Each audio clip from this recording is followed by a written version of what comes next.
All right, so today what we want to talk about is really just this idea of improving different areas of your senior living sales cycle by just 1%. And that came from a book that Dallas and I both read recently. I'm sure you've heard of it.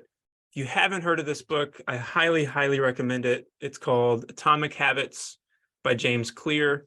It's probably one of my favorite books that I read in 2022. I don't know if you feel the same, Dallas, but it's just such a good book. Yeah, so I'm actually reading it right now. I've listened to it before, but when I listen to books, it goes in one ear and out the other for me. I can't listen Yeah. to books. So anyway, I decided to pick up the book. I went to a conference a few weeks ago and they were talking about it. And I was like, you know what? I really need to improve my habits. And so I'm reading it again. And when I was reading this a few weeks ago, I was like, man, we need to do a podcast on that because for those of you that have never read the book, or those of you it's been a while since you read the book, so the British cycling team was awful, right? They were like the Pittsburgh Pirates of cycling, right? Just had not done anything in centuries, actually, or decades, or I mean, I don't even know how long cycling's been around, but they really struggled for a long time. And so they hired a new coach, and he went and looked at every single thing that went into cycling. Like they redesigned the bike seats. They rubbed alcohol on the tires to get a better grip. They asked the riders to wear heated overshorts so they can maintain ideal muscle temperature. They used biofeedback sensors to monitor how each athlete responded to different workouts. They tested various fabrics in a wind tunnel so they could pick up just marginal improvements everywhere, right? Um, and so they even looked at like different types of massage gels to see if one helped with muscle recovery faster. They hired a surgeon to teach each rider the best way to wash their hands so it reduced the chances of them catching a cold, which would sideline them for a week or two. I mean, all these different things Yeah. that when you really sit down and analyze the minutia of whatever you're trying to accomplish, right? When you pick up these individual or these incremental improvements at each area, it can make massive impact. And we actually have a spreadsheet that I used to use it in sales calls, and because it's just such a great illustration that this immediately made me think about that. And so we're going to share that here with you today as well. So you can see in senior living sales, what would this look like in real numbers, every step of the sales process, sales funnel. But just a quick spoiler alert as well. 5 years after this coach took over the British cycling team, they dominated the Olympics games. They won, the British cycler won the Tour de France, and they won five Tour de France victories in 6 years, right? And this was a team that had been terrible.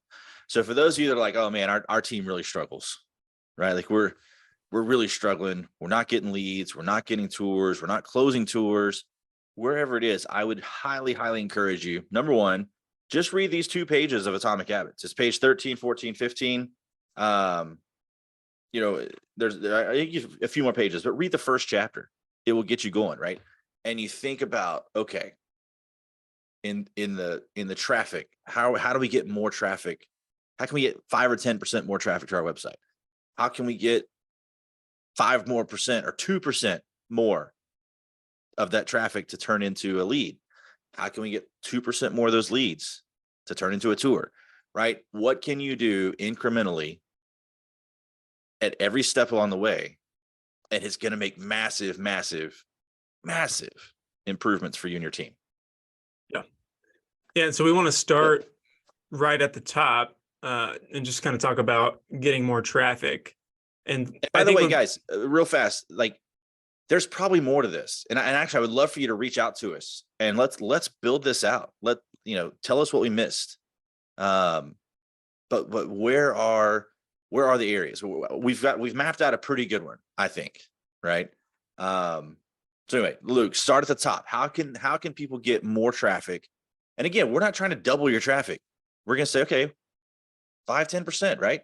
How can we get 10% more traffic to the website? Yeah. So I think when most people think about, hey, we need to get more traffic to the website, they think, usually two things. One would be SEO, and we all know SEO can pay big benefits, but it's a long-term game. You've got to wait for SEO to happen. And then the second one would be ads, right? The anti-SEO, you just pay big, you pay up front, but then you also get results pretty quickly. But I think there's another area that is really neglected, and we see this all the time, and that's your Google Business Profile. And if you don't know what I mean when I say Google Business Profile, if you just go to google.com and search for your community name, you'll see kind of like a little profile show up of your community on the Google search result, and it's going to have the hours that you're open. It's going to have photos. It'll probably have your logo, links to your website, and it will have your Google review rating. Your Google review rating is, I think, probably the most neglected part of a senior living community's presence online. And I sometimes it blows my mind that we'll spend thousands and thousands of dollars to get people to see us. And then when they go research us, when they research your community, they're going to look at your Google review, and then it says it's a 3.7, with 9 ratings. What kind of message does that send to someone who's thinking, I'm trying to find a place for my mom or dad where they can go live and be cared for and loved and nourished.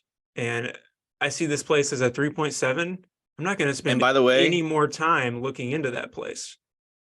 the senior living industry is already not trusted very highly, right? Like if you look at the trust score index across different industries, senior living is already, before they even know you exist, they already have a trust issue with the industry. So then if you have a 2.5 or a 3.5 or whatever, Luke is absolutely right. You're off the list. They're not even coming to your website. Yep. And the challenging part about having a good review rating, whether it's Google, Amazon, doesn't matter, is that once you get a negative rating, it gets harder and harder and harder to get that up to a positive rating. So if you're at a 3.7 with 9 reviews, that's going to be a lot easier than trying to take a 3.7 with 40 reviews and get that over, maybe a 4.5. So if you're thinking, okay, I hear you, our community's Google rating is clearly a problem. How do I increase it? Well, let me give you 2 ways to increase your Google review rating. One would be is to ask for reviews after a tour. So you ask for a review after a tour. So someone comes in your building, you have a great tour with them. Maybe they even put down a deposit. Well, then you send an automated text message later saying, hey, Dallas, thanks so much for touring our community. Would you like to leave a Google review? And oftentimes people will. They'll go in there and say, hey, Luke gave us a great tour. He was super nice. I think this could be a really great place for my dad. If you're thinking about senior living, I highly recommend that you come and at least just tour this community. So that's one area. The second area is when someone actually moves in.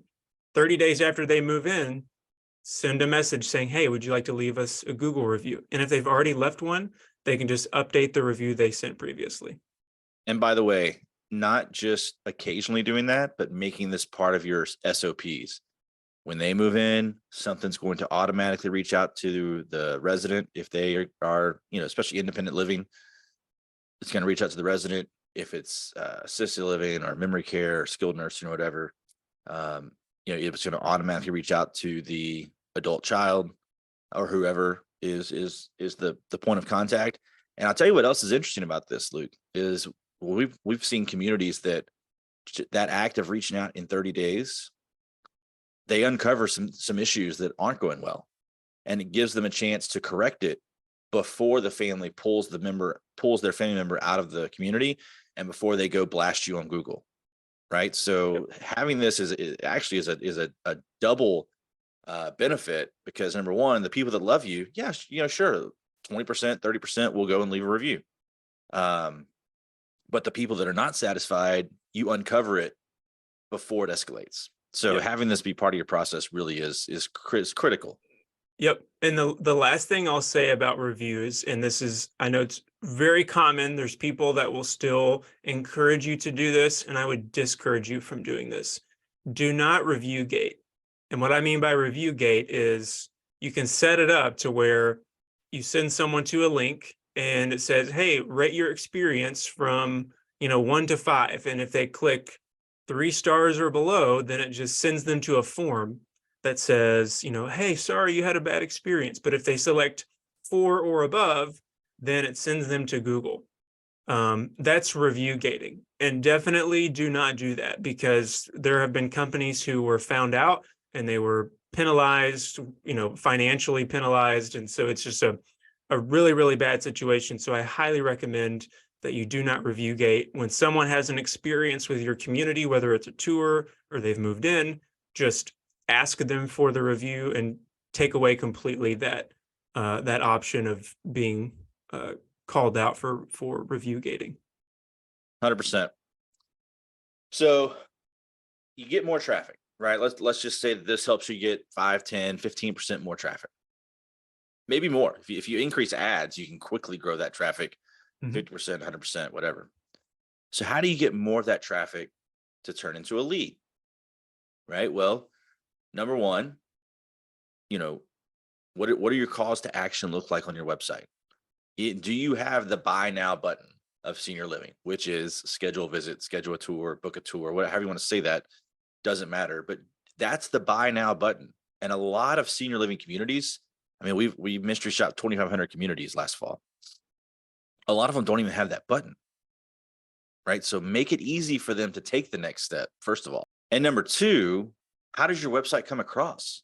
Like, is it making an impact with it? Is it making an impression with the family member or the senior who's on it? Is it touching a nerve? Is it, is it resonating with them? I always tell people,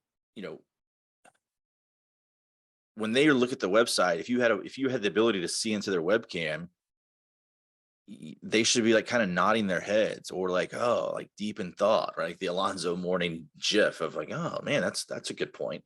Or is it just spewing amenities and dining and activities and floor plans and, the infamous drone photo of the building from 500 feet up? And, what is the website conveying? Is it all about you, or is it all about them?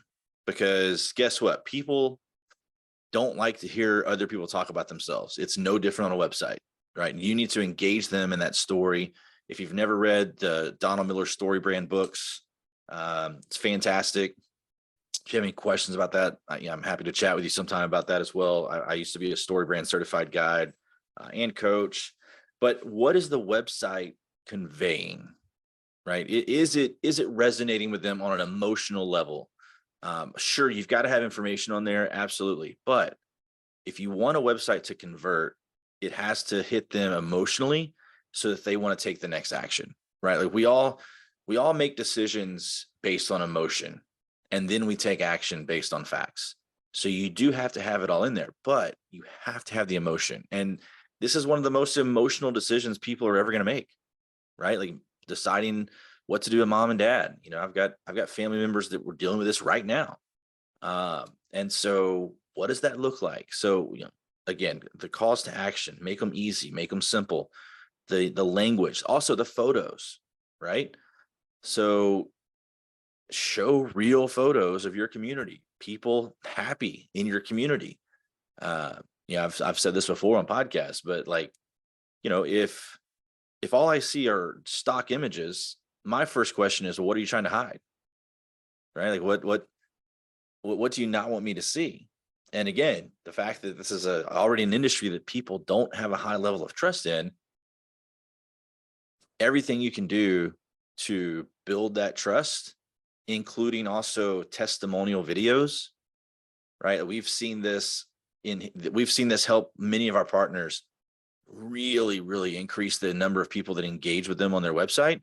Is not you doing the talking about your community, but your residents, your adult children of the residents, letting them share their stories, which guess what, are just like the people's stories that are on the website, right? It's the same story.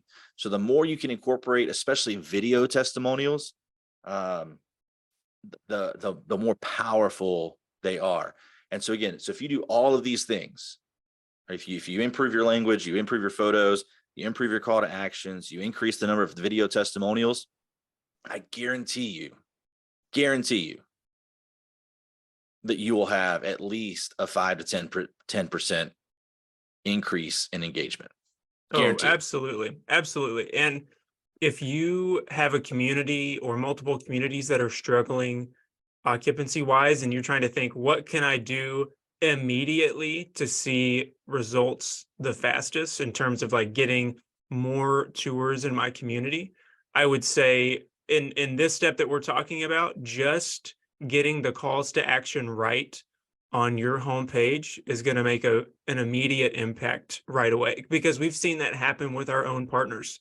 We don't have them change anything about their design, even though there's areas where they could definitely improve it, definitely add photos of their residents. And we've just had them add in the right calls to action. And within hours, they're seeing the positive results of that. So I would say if you've got a community that's like, ugh, the occupancy is really struggling. I'm having, the board, the C-suite just kind of breathing down my neck on, hey, we need to increase occupancy. That's where I would make a change today. Get the calls to action right on your website. And I'm gonna show the first part. If you're watching this on YouTube, you can see this easily, right? I'm gonna go ahead and share my screen and just see, okay, if you do these two things, what does that look like in terms of growth? So let me share my screen. If you're just listening to this on a podcast, don't worry, I will try to explain this as best I can. But if you get a chance, go to our YouTube channel and watch this so you can see this this screen share here. But let's just say these are kind of some average numbers. Let's just say that your average rent is $4,500, which is the national average. Can and you let's zoom say in a you're little currently, bit, Dallas? Sure. Is that better? Yeah. There we go. So let's say that your traffic is averaging about 700 visitors a month. From that, you're getting about 55 leads. And from that, you're getting about 7 tours booked. 6 of them show up. And on average, you're closing about 20%, which is 1 out of 6, right? So let's just say that we increase traffic by, what do you think, Luke? 5%, 10%? Let's just say 5%. Let's say you increase traffic by 5%. So obviously everything else plays out the same. You have 5% growth. But let's say that we also, instead of only getting 8% of that traffic to turn into leads, that we get 10%. Just those two things, 5% increase in traffic, 2% increase in leads, results in a 32% growth, right? So for those of you listening, we went from having 1 move in a month to now averaging, well, the average is going to be skewed because it's whole numbers, but just the fractional increase is a 32% increase, which is phenomenal, right? That's just 2 little things. Yeah. So let's keep going. Let's keep going and say, okay, now what if we also turn more of those leads into a book tour? So how do we do that?